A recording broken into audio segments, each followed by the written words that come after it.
নমস্কার, ইবিআরপি টিভিতে আপনাদের সবাইকে স্বাগতম। আমি আপনাদের হোস্ট এন্ড দোষ দেবার্ঘ। আজকে আবার একটা ভিডিও নিয়ে এলাম। হ্যাঁ, বলতে পারেন আমার করা এতগুলো ভিডিওর মধ্যে সব থেকে ইম্পর্টেন্ট ভিডিওটা। কালকেই ভেবেছিলাম যে এই ভিডিওটা করব। এটা টোটালি নন স্ক্রিপ্টেড, আগে থেকে না ভাবা, যেখানে ইমোশন বেশি এক্সপ্রেস হবে থিঙ্কিং এর থেকে। কালকে খেলা দেখার পর আর ইচ্ছা হয়নি, কারণ প্রথম হাফে ইস্টবেঙ্গল ইস্টবেঙ্গলের মতো খেলেছে, যেখানে বেঙ্গালুরু এফসি খুব কম চান্স পেয়েছে। Totally dominated by East Bengal. ভালো খেলছিল ডিমিট্রি, ভালো খেলছিল মেসি বলি, ভালো খেলছিল মহেশ, কে না মোহাম্মদ রাকিব, হেক্টর ইউস্তে, যাকে নিয়ে পুরোটা সিজন আমরা বলেছি খারাপ, কিন্তু যখন ভালো খেলেছে অতি অবশ্যই বলবো। আনোয়ার প্রথম থেকে একটু স্লো ছিল, তাই আনোয়ারের থেকে কিছু বারবার মিস্টেক হচ্ছিল, যেখানে কিন্তু রায়ান রাইট উইং এ বারবার বিট করছিল, স্পিডে হোক স্কিলে হোক। তারপর এলো ওই মুহূর্তটা, একদম সোজা যাই। প্রথম কথা, দিমিত্রি ডায়ামান্টেকস ফেস নিয়ে যাচ্ছিল গোলের দিকে, সেখান থেকে পেছন থেকে তার থাইতে গিয়ে মারা হয়।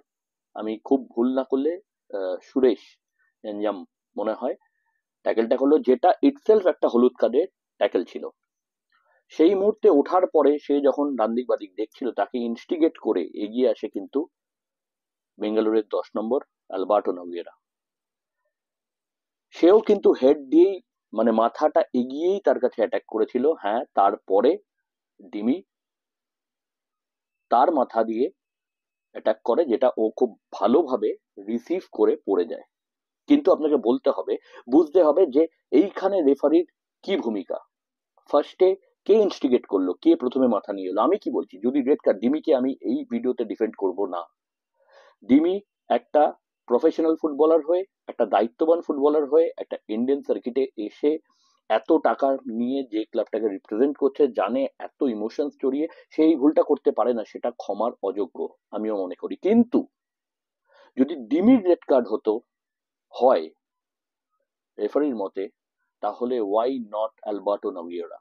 শুধু ডিমিত্রি ডায়ামান্টেকস নাটক করে পড়তে পারলো না বলে এতটা বোকা? না, এতটা বোকা না। এটা বারবার হচ্ছে।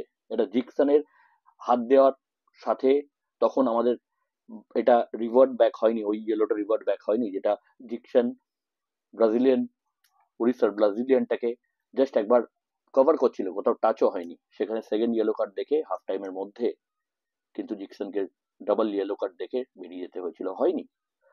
লাল চুন্নুঙ্গাকে একটা মার্ক করা আছে, আমি মানছি প্রচুর ফাউল করেছে, আননেসেসারি ফাউল করেছে, কিন্তু কোথাও যেন একটা লাল চুন্নুঙ্গাকে মার্ক করে রেখেছে, এর কিছু কোথাও যেন একটা সৌভিক চক্রবর্তীকে মার্ক করে রেখেছে কালকে। কিন্তু যদি ডিমিট্রি ডায়ামান্টেকসের রেড কার্ড হতো, হওয়া দরকার ছিল আলবার্টো নেগ্রোডারও। এর পরেও আমরা দেখেছি প্রচুর ফাউলে না দেখার মতো করে রেফারি খেলা চালিয়ে গেছে। নতুন কিছু না, বিআরপির এতগুলো ভিডিওর মধ্যে আমি মনে হয় ফার্স্ট টাইম এত বড় চার্জটা বলছি, যে এই কুন্ডু, এই জন, এই ডিফারেন্ট টাইপস অফ রেফারি, যারা এই ভিডিওতে আমি ডাইরেক্ট নাম বলবো না, কিন্তু আর কতদিন আর কতদিন পরিষ্কার করে, যখন আমাদের টিফো লাগানো হলো তখন বলা হলো ক্লাবকে জরিমানা করা হলো, আর কত ভাবে হেনস্থ করা হবে। এই ভিডিওটার পার্ট 2-তে যেটা বলতে চাই, বিগত 10 বছরের ইতিহাসে ইস্টবেঙ্গলের সব থেকে ইম্পর্টেন্ট ম্যাচ খেলতে চলেছে ইস্টবেঙ্গল এই বুধবার, 5 মার্চ। প্রতিপক্ষ খুব স্ট্রং, কিন্তু হারানো যাবে না এরকম ব্যাপার না, কারণ ওরা এর আগেও এএফসি তে হেরেছে অন্য টিমের কাছে, কিন্তু হেরেছে। তাই এই সময় আমাদের টিমের পাশে থাকা খুব দরকার। পাশে থাকুন এই সময় মেসি বলির পাশে থাকুন, সেলিস পাশে থাকুন, সাউল ক্রেসপো কিংবা ইউস্তে কিংবা লাল চুন্নুঙ্গা কিংবা আমাদের প্রিয় গিল, পাশে থাকুন ইস্টবেঙ্গল ক্লাবের, সাপোর্ট করুন। কারণ আমরা যারা বাঙাল, যারা প্রকৃত ইস্ট বেঙ্গল সাপোর্টার, তাদের কিন্তু পরিচয় লড়াই করার জন্য। তাই মন থেকে আপনাদের কাছে বিনীতভাবে অনুরোধ করছি, মাঠে আসুন, গলা ফাটান এদের জন্য। কারণ ইস্ট বেঙ্গলের আরেক নাম কিন্তু লড়াই। তাই দেখা হচ্ছে 5 তারিখ এএফসি কাপের ম্যাচে। আপনাদের এই ভিডিওটা কেমন লাগলো অতি অবশ্যই কমেন্ট করবেন, আর যারা এখনো চ্যানেলটাকে সাবস্ক্রাইব করেনি ডু সাবস্ক্রাইব আওয়ার চ্যানেল।